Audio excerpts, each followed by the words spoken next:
Hello,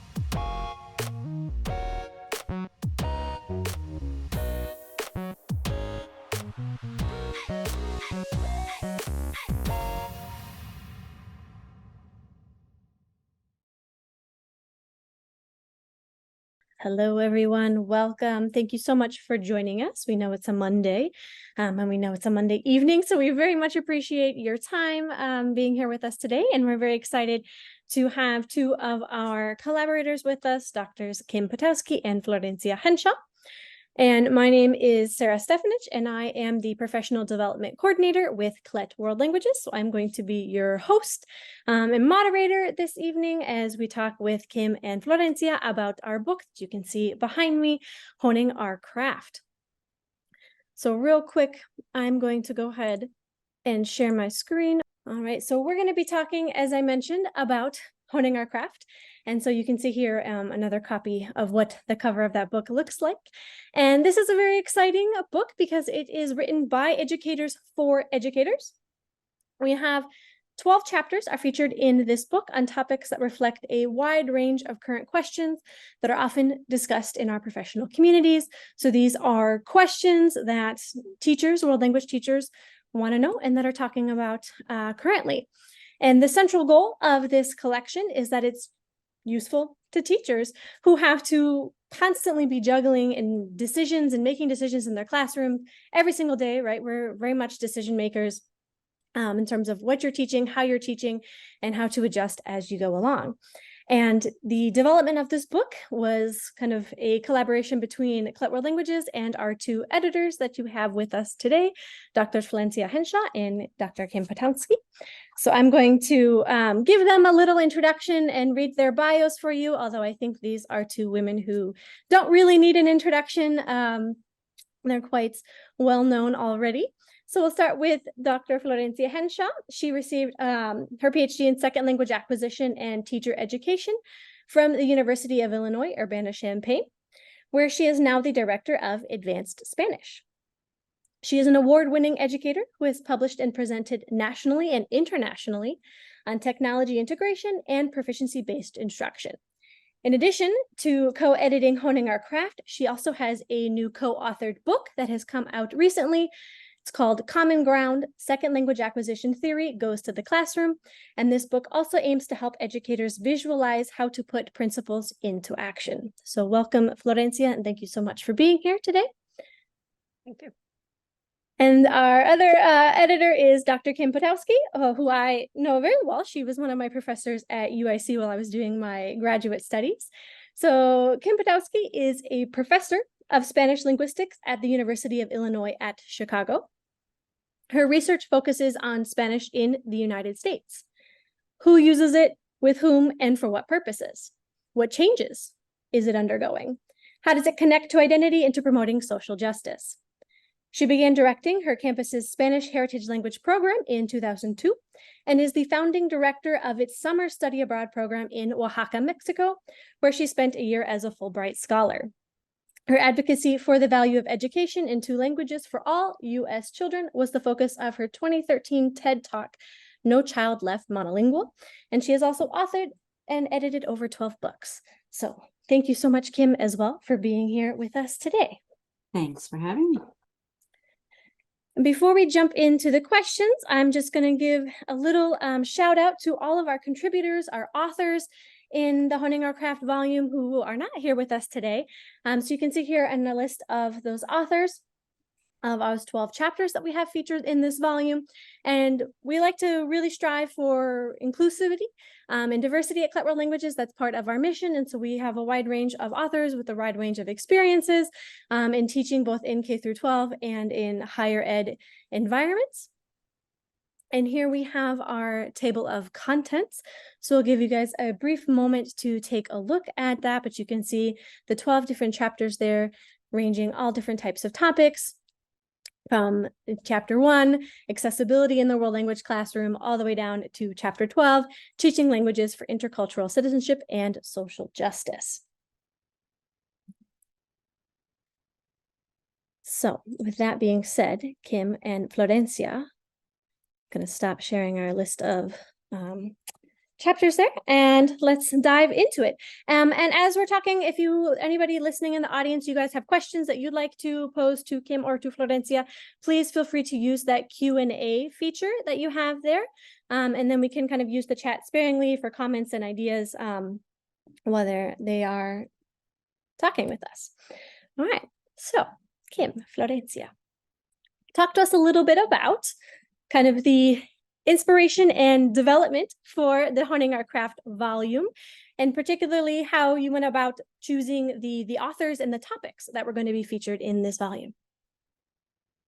Okay, well, again, thanks everybody for being here, and thanks to Colette for organizing this, and thanks to you, Sarah, for being the moderator. So I had collaborated with Colette on some other stuff, and then they reached out to me with this idea. And I said, yeah, that sounds like a great idea. I said, but I'll only do it if Florencia Henshaw does it with me. And I was so lucky and fortunate that Florencia agreed. And then I'll let her talk a little bit more about how we chose the exact authors. But I mean, we both had, so there were some areas where our knowledge sort of overlapped, and we were both like, yeah, let's ask this person. And then maybe there was like a couple where I was like, okay, I think it should be this person. And then there was quite a few where Florencia was the one who had the knowledge of who would be the best person to plug into. And then it was just like a back and forth, and we came up with our list. Does that describe it well, Florencia? Pretty much. I just want to add that I was so excited when Kim emailed me. I don't remember exactly when it was, but it was something like January, February, I remember. And I think I said something like, it's a Christmas morning again. I could not believe that the Kim Potowski was asking me to co-edit a volume. And I said yes right away. And we started brainstorming topics. I think we started with the topics and authors almost at the same time. Yeah. But yeah, I think what I wanted, I like that Sarah said diversity. And yes, we try to pick diversity of backgrounds in terms of teaching experiences, because it's important for, especially as in higher ed, we get into our bubble, right? And forget what it's like anywhere else. And we need to start, bridging those gaps and building bridges and talking to each other and having more conversations, because we both sides can learn a lot from each other. And also personally, I wanted a mix of, if you could say, well-known names, and also maybe names that nobody knew, but they're very, very deserving of having a platform and having people know who they are and the ideas that they have. I know that personally, I benefited a lot when people would ask me to contribute a chapter, even though nobody knew who I was. And so I wanted to do that. So for some of the colleagues here that I know have fantastic ideas, they're doing things. It's just they're not sharing it on Instagram and Facebook and whatever, but they're still very, very much should be recognized and should have a voice. So that was another factor that I took into account as well. And yeah, I think the topics were mostly inspired by our conversations with teachers. We do a lot of conferences, right. So we get to talk to a lot of teachers and hear what kind of questions they have. And then social media, I am or used to be really big into Twitter, and a lot of the Lang chat community. And so a lot of what they were talking about and discussing also informed what kinds of topics we should include. Of course, life happens and we couldn't include every single topic that we wanted to, but we included most, I think, probably of what we wanted to. Yeah, for sure. And speaking about kind of that diversity of backgrounds and experiences of the authors that are featured in the Honing Our Craft book and volume, who do you guys envision as the primary audience for this volume? Does it need to be somebody who has a heavy background in linguistics and language acquisition? Is it, or somebody who needs a lot of experience in the classroom, or is it for everybody, no matter that background and that experience? Yeah, no, Florencia was shaking her head like this. So yeah, no, it's definitely and this is going to overlap, I guess, with questions that we usually get asked about the layout, right? The format, the way each chapter is divided up. We wanted this to be something that very busy teachers can pick up. They can go pretty much start any chapter they want, start reading. We like to think every single one of these kind of grabs you in there, and then you just get these little nuggets, right? It's not something you read from beginning to end. It's not research laden and heavy. It's all research informed. But, I think we did a good job selecting people who know what they're talking about. Number one, who've done the research, who've got lots and lots of practice doing these things, lots of time under their belts. They're veterans, but also they've are able to communicate it in a way that it can get across clearly to other folks, whether those other folks are, small, medium, or large in their number of years of experience. The one thing, though, is I think the title of the volume says a little bit about our audience as well, right? So that we went with honing our craft. So if you're looking for a book to just cover the basics, what is input? What is output? What is the theory of so and so? This is now, it wasn't our intent to, it's not intention with the book. Honing our craft was about, if you have some of those basics, you maybe just started teaching, started noticing things, started engaging in conversations with colleagues, or have been teaching for a while, have heard these conversations a lot, and maybe there are questions that you still have in your head. I think that's what we mean. So it's not so much the experience of teaching or whether you have a PhD in SLA, absolutely not. But it's true that it is about revisiting maybe some questions that we've had for a while, or maybe reconsidering some things. And so I think it's good as a maybe step 2, after you got the fundamentals, the thinking about how do I really refine those areas that I'm noticing I want to learn more about. And, it doesn't matter how long you've been teaching, right? I mean, I don't know when my first undergraduate class that I ever taught was probably like 1989 or something like that. But I learned a ton from reading this, right? So, and we all know that, right? You never sort of are done learning. We say that lawyers practice law. We say that doctors practice medicine. Well, teachers, we practice our craft as well. Yeah. No, I love this. This is a bonus question because I don't know the answer. Did Colette come up with the name of the book, or did you guys suggest it? It was all Dr. Potowski. This kid, okay, yeah. So maybe let's give credit where credit is due. Yes, that was all her. But there was a conversation that happened. We batted around a whole bunch of different things, and then I don't know, honing sort of came to me. But they came up with this awesome cover of the, it looks like a mountaintop, but it also looks like a pencil that you're sharpening. And we always got to sharpen our pencils, man. Yeah, and so Kim, you mentioned a little bit about the chapter layout and how it was designed specifically to be very, I want to say user-friendly, but reader-friendly to teachers with a lot of experience and teachers who maybe are just getting started in their career. So could you guys elaborate a little bit more on, what that layout is and how it was conceived and how, it was designed to facilitate the reading of these chapters?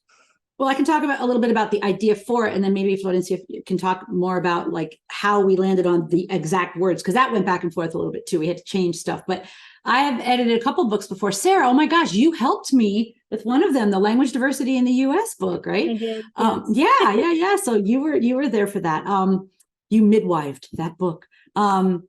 So as you may recall, I had told you. So this is a book about the top 12 non-English languages spoken in the U.S.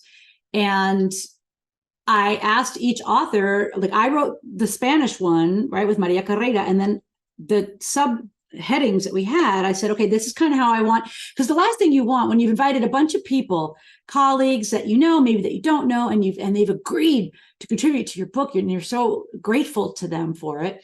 The last thing you want is for them to turn something in, you're like, yeah, no, that's not what I wanted, right? So I thought, let me just give them a cookie cutter, and that doesn't, I think, and for some things it might tie your hands too much, but for this kind of thing, I think it worked really well. So I said, okay, let's just try that again. And I think it lent itself even better to this type of book where we were just really looking for something very, very user friendly. So that was the idea behind the, here are your subheadings. And actually, as an author, that's kind of neat because you're like, oh, you don't have to like come up with it yourself. They gave me the organization and I just got to plug in the pieces. So that, I think that worked well for this volume. Yeah, the only thing I would add, and it's just a minor thing, I think when we were, as Kim said, we kept going back and forth about the exact name of the subsections that we wanted. But I think basically what we wanted was to start with why, because you can't just start defining things if you're like, why should I even care about, why should I even read this, right? So, or why should I revisit this? Because sometimes you feel like you already know all of it, but maybe it's good to be reminded why this specific thing is so important to revisit. So I think we were going from why to what to understanding, and we definitely wanted the how. We wanted at least two very concrete, easy to visualize examples that would apply whatever key points were made in the first part of the chapter. Yeah, and the idea of having like common misconceptions, like we see this on, Facebook, and we hear it at conferences, we hear it, from our colleagues, these ideas that we're just like, oh, that's a misconception. So it's really cool to just bam, bam, bam, get those out there in a clear fashion. Same thing with the do and don't at the end, and far from trying to come off as like some sort of, naughty and nice list. It was really just, they're broad enough that I don't think anybody would really dispute what's in them, and they're just a really concise reminder of the content of the chapter. Yeah, and I'm flipping through the book as you guys are talking, and so for anybody who's listening or who's going to watch this later, these kind of key sections in the chapters, each one starts with an abstract, so a nice little summary of what you're going to get. Then there's that contextualization that Florencia was talking about, that why, key terms and possible misconceptions, which Kim has just mentioned. Then we go into demonstrations. So I love that, kind of concrete examples to illustrate what it is that we're talking about. Suggestions, that's super helpful. And then it ends with that do's and don'ts kind of general guidelines. Even the suggestions, we anticipated almost like a dialogue, a conversation with the reader, because you can be convinced, okay, you should be revisiting this, or this is why it's important. Okay, you got me. Let's hear more about it. This is what it is. This is what it's not. Okay, interesting, because I thought, okay. And then this is what it could look like if you were applying this. But then inevitably, we all do it. We all do it as attendees to conferences. We all do it when we're reading something. We start this dialogue. But what if I don't? What if I can't? What if I, And so we wanted to tie those loose ends in the suggestions part, where it's like, okay, let's address some common what ifs that are likely to come up in readers' minds. Of course, we can't anticipate everything, but what we were most likely thinking that the reader was going to be thinking as they read the example or as they read the first part of the chapter. Yeah, great. I like it. It's kind of short, sweet, to the point, easy to read, and I think that's very useful and very helpful. So thank you, Kim and Florencia, for for that organization to help, because and teachers are busy, and so when it's set up to make it easy, I think everybody appreciates that. And so thinking a little bit towards practical use, and kind of the teachers and educators who will be reading this book, kind of, what do you hope that the educators, the teachers take from this book when they read it, and kind of maybe work to implement some of the ideas in their own classrooms? I think we, as Kim already said before, I don't know that it's a book that you necessarily stop with chapter 1, then chapter 2, then chapter 3. I think you're bound to go to the chapter that catches your attention more, because it could be that is your context right now, and so you want to know more about it, or be wondering about things, and that is on purpose. You don't need to know what someone else said in previous chapters to understand other chapters, right? So each chapter could be standalone. There's going to be cross references, but those could be mental notes to go check it out later, right? But you can keep reading and understand one chapter as a whole. I think as you go to a topic that you want to know more about, or that you may want to revisit, what I hope is that we get people to maybe start asking new questions, or rethinking things they thought they knew, or they held as truths, or that they simply want sometimes confirmation for, thinking, did I do the right thing by making this change, and things like that. So that's what I'm hoping it does. With all of my books, even Common Ground, like I want people to end up feeling empowered, confident, right? And so sometimes you might feel more confident because you understand it a little better, even if you still have questions. We all do, but that's part of it. Then you seek more information about it, or you have more conversations with colleagues about it, and that's really what fuels your confidence about that. And I think that is key. In terms of concrete examples, of course, I would love it. Things are going to have to be adapted, right? But if anybody sees something, even if it's like, maybe it is the heritage chapter, is a wonderful example. You don't teach heritage, but maybe you're like, I can adapt it to my second language learners, then go for it, right?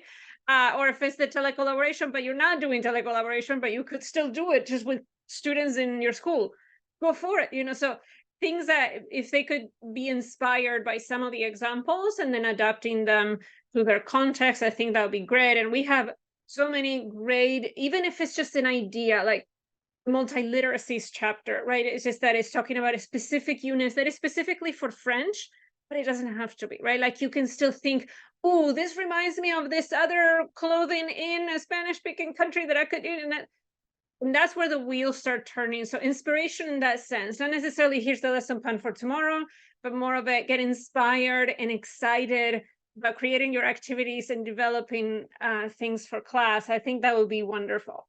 That's what I hope. Right. And I like how you phrase that, Florencia, because it's like having a growth mindset, right? Instead of somebody picking this up and thinking, I don't do this and I don't do that, and I don't know about this and I don't know about that, like that's fine. You are probably going to open right to the one that you either think you know something about or think you do well, or maybe that which you just want to know more about. And then you'll read the chapter, be like, wow, that was a nice read. That was pretty cool. Maybe now I'll flip to this other thing. Right. Or maybe you'll see a title of a chapter and you're like, yeah, I don't know. That doesn't seem super interesting to me. But then a conversation pops up somewhere. And you're like, oh, I don't know a whole lot about that. You can go home and Google it. You could maybe go and try to find who's written what about it. Or you could just come here and find like one really recent, really nicely distilled and presented overview of it, which has its list of references in the back that you can later consult. So yeah, the idea, I like how you phrase that, just to be excited about stuff and just to have it all here sort of presented to you in a way that's very, very friendly and that invites you to have a growth mindset. I mean, I actually said to myself when I saw this, I was like, okay, I'm going to find one thing in every single chapter. And it doesn't have to be all at once, right? This is a practice. It's something we do slowly, but I'm going to find at least one thing in every single chapter that I'm going to try out or seriously think about incorporating into my practice. To give you another example, a concrete example, the chapter on standards-based grading, I can't quite do full-on standards-based grading, but there are some things there to reconsider, for me to reconsider, what am I doing with participation? How are my grades reflecting things other than the mastery of content? And it's just like, I changed my rubrics. It's like you have to start rethinking those things. So even if you cannot do the full thing, don't get intimidated by that. Start by reflecting on the parts that you could change. And you never know, maybe someday you can do the full thing, but at least start with those areas where you can reflect on and make, even if it's small changes, it matters. Yeah, I like it. I'm hearing some key fun words here about inspiration, and I love that. As a teacher, that was the best part about going to conferences and talking to other teachers, was being inspired by their ideas, and they share an example of what they did in their classroom, and I'm like, oh, that gives me 20 ideas now of how to take that and do that in my classroom, and conversation starter. So I like that about the book as well. And yeah, that growth mindset. And so not needing to read the whole book in order, being able to start, right? Like, where are you most interested in, or what do you maybe want to learn something about? And I think that's super exciting for us as teachers. We're always learning and growing and changing. And as the field grows and changes and adapts. And so thinking about changes and adaptations and in the future, if you were to write a volume 2 of Honing Our Craft, what sorts of topics would you maybe want to include? Because as we know, sometimes you publish something and then you're like, and now, some new things have happened and you're like, oh, right. That's how it works. So what would you like to include if it were to be a volume 2.0?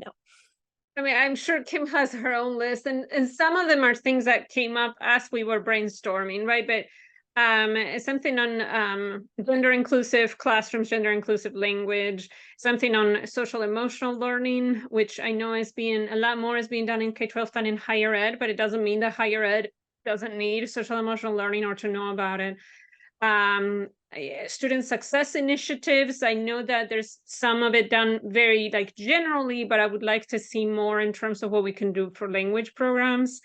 And I would love to have a chapter that is about specifically making proficiency-based teaching happen. Like, what do we do with the proficiency guidelines? How could those serve realistically our classrooms, right? So how can we have expectations that are as realistic as possible in terms of proficiency development? Because I think sometimes when we have those unrealistic expectations, that's where frustration sets in. That's where the students say I'm bad at languages, right? And then we struggle, right? We struggle to recruit students and all of that. So I think that maybe a chapter that looks at the reality of proficiency-based teaching in classrooms and how can we make the most of it, understanding a lot of the constraints that we have in a lot of educational systems. Yeah, I'm sure there's some more. That's all I can think of right now. And ungrading. I want a chapter on ungrading, please. Specific Yeah. to language teaching. In addition to those, some of the things I'd like to see some K-8 specific things. Not just dual immersion, but that is sort of one of my passion projects. So I'd love to see something that a dual immersion teacher could pick up and get some use out of, but also our typical FLES, K-8 language teachers. I'd like to see something about study abroad, different ways that we can conceptualize study abroad and do things, and what programmatic and other kinds of things we have to keep into account. And I would like to see back into sort of more of my wheelhouse, which is the heritage piece. I just had a conversation the other day with Chinese heritage language folks.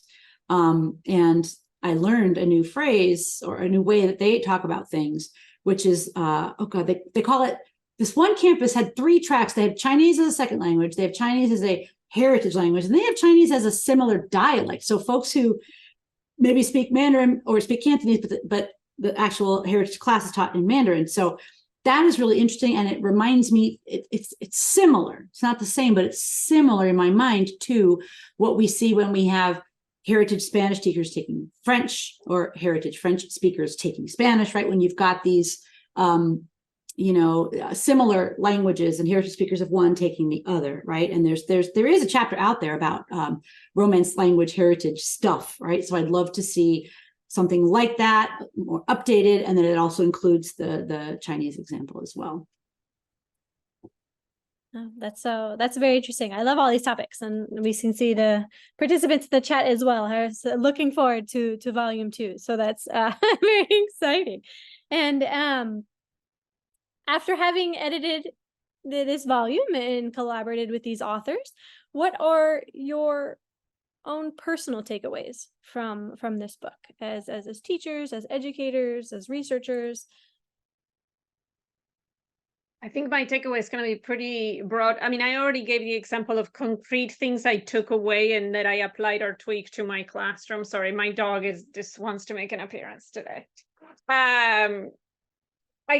In general, here's what I would say. I think that some topics pushed me or challenged me in a good way. The specific example that I can think of is the translanguaging one, and I'm still trying to make sense of it, if that makes sense. Like I'm still working in my head. Like I want to, it's like I want to see how I can maybe change some things based on what I have learned. I'm still struggling with some things, or like how do I still maximize input in the target language, right? Like there's still questions, right? There's still questions that I have, which is not a bad thing. This is where you start with questions, and then you start asking others to make sure that you're understanding and that is working for your context, of course. But it is still, I think in general, it was this idea of just being open-minded, that no matter, as Kim said, no matter how many years you've been teaching, no matter how many whatever degrees you have, it's so nice to be learning from each other. And even though sometimes it pushes you or it challenges you and you're still not sure you're ready to fully agree, it's still wonderful because it makes you rethink things that you sometimes didn't think you would be rethinking. So that would be my takeaway, is just to be more open, to to be challenged, to be proven wrong, to remain teachable, so to speak. Yeah, I couldn't do a better answer than that. I know I've spent extra time looking like at LJ Randolph's chapter on social justice. That has a very clear intersection with the heritage speaker piece. The other ones I've obviously read more than once as I was editing them, but I do sort of want to go back now that the dust has settled. Go back. I really like the demonstrations. The fact that there's two concrete examples of what the heck the authors are talking about. So I'm going to go back and revisit those, and then I can answer you a little better. Yeah, I think that's always, I mean, I'm sure too, when your editor brain is very different from your teacher brain. So you're got a different, thinking about different things when you're working to edit it. And so now. Definitely. Oh, there's great overlap too. I'm glad you said that, because there's great overlap too, because as a because we're also teachers, right? Like, I wouldn't have given this project if I were Clet, like, to somebody who wasn't a teacher, who's an excellent editor, but isn't in the classroom and talking to other teachers. Like, obviously our teacher brain, had a lot to do with how we were editing this, because we were like, what, I don't think another teacher's going to understand what you're saying here. Could you please, and sometimes we think we're so clear. And when another teacher tells us, I don't know what you're talking about, then, okay, that's a good sign that we need to clarify it in some fashion. 100%. And I also think I love that it connects with that misconceptions, key terms and misconceptions section that's in each chapter, because I feel as teachers, we all use the same language, but mean different things by it sometimes. And so having, I love that you guys have that section to kind of clarify, like, this is what we're talking about. We're all on the same page. So let's, learn from each other and grow from each other. That's super helpful, I think, for everyone. So I've got one more question for you, and then we will open it up to see if anybody who's with us has questions. Are there any specific challenges or misconceptions in world language pedagogy that the book addresses, which educators may not be fully aware of? I mean, all of the chapters have that, I think, right? I mean, every single one. That's why we have the misconceptions, right? Section in each chapter. There's, although, I don't know, is there some overarching one that you can think of, Florencia? I don't know that there's necessarily an overarching one. Maybe it all always goes back to this misunderstanding, simply because some of the terms get overused, or some of the terms get used so much that we stop questioning what they are, right? Like standard language, right? Like all of these things that we accepted at face value without thinking, because they're so used. I mean, the examples that I can think of are just pretty varied, but things like, the misconception of what is a project when we're talking about project-based learning, misconceptions about comprehensible, when we say that language needs, or input needs to be comprehensible. A lot of people just keep going. And it's like, no, let's stop there. What do you mean by comprehensible, right? So I think that maybe some of those things, and I know, Kim, you addressed a lot in your own chapter too. So I think a lot of those that maybe it all goes back to things that we think we understand, we've been using so much, that we just keep going. And then everybody ends up with a different picture in their head. So maybe that's what it boils down to. Yeah, for sure. Thank you. So for those of you who've been listening and hanging out with us, thank you so much. If you have any questions about the volume that you would like to ask either Kim or Florencia, and both of them together, please feel free to go ahead and put them in the Q&A. While we give people a chance to see if they have any questions, I'm going to make a couple of announcements. We talked about Honing Our Craft being a conversation starter and a way to get inspiration for your own classroom. And so if you'd like to talk about honing our craft with other teachers, with other educators, you are all cordially invited to join the book club that Clet World Languages is doing in combination and in partnership with the California Language Teachers Association. And I know we have a couple of teachers from California with us, so we hope to see you there.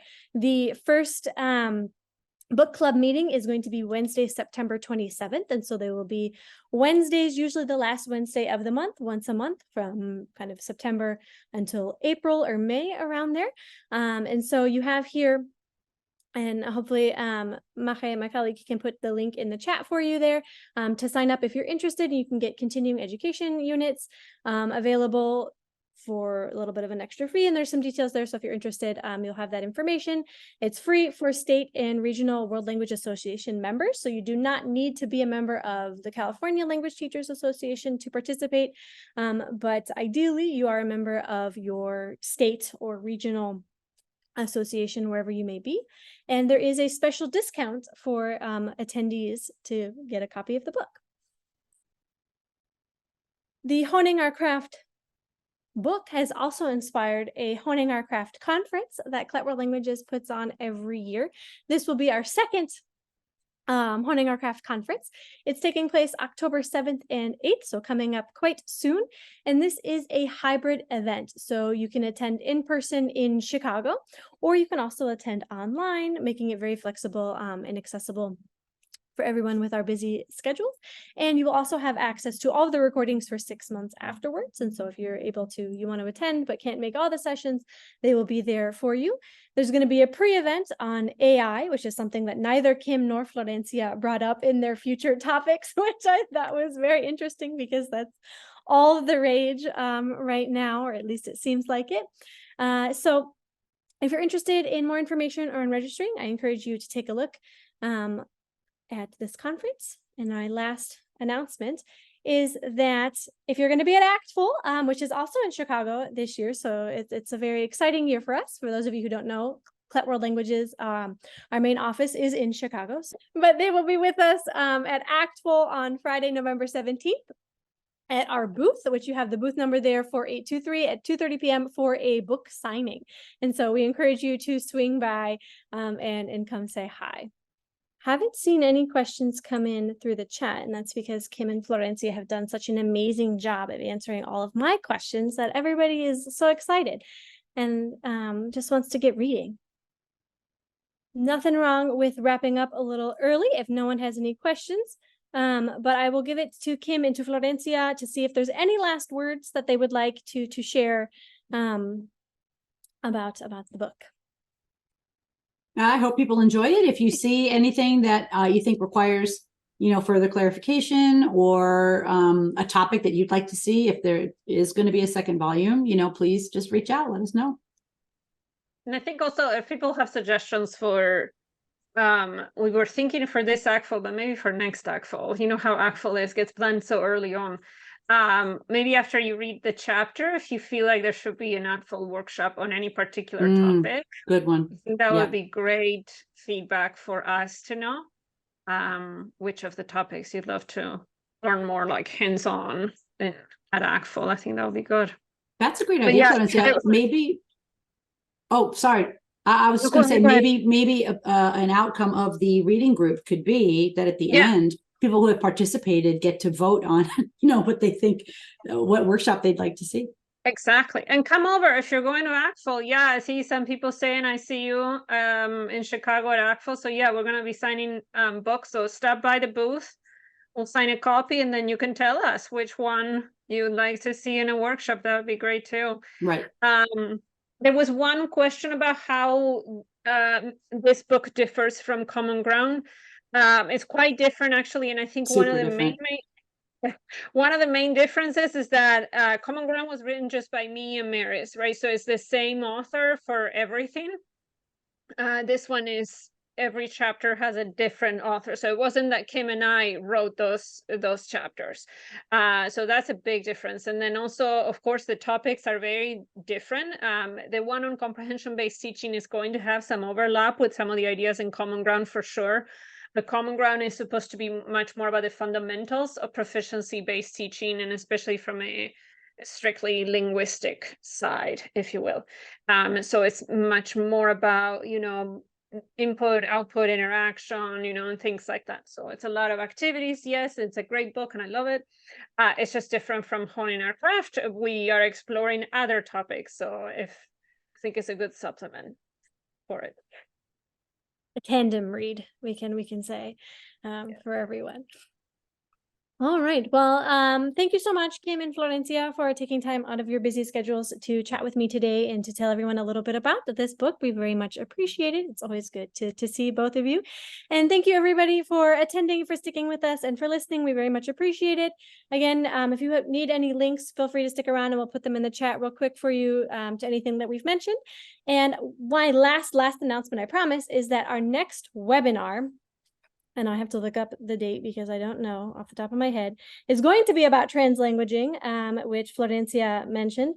So that's why I bring it up. And here, let me get it. So it is going to be September 21st, which is Thursday, I think. Yes, if it's Monday today, so that's Thursday at 6 p.m. Eastern time. And this is going to be with Liliana Paredes and Sandra Valnes Kwamen.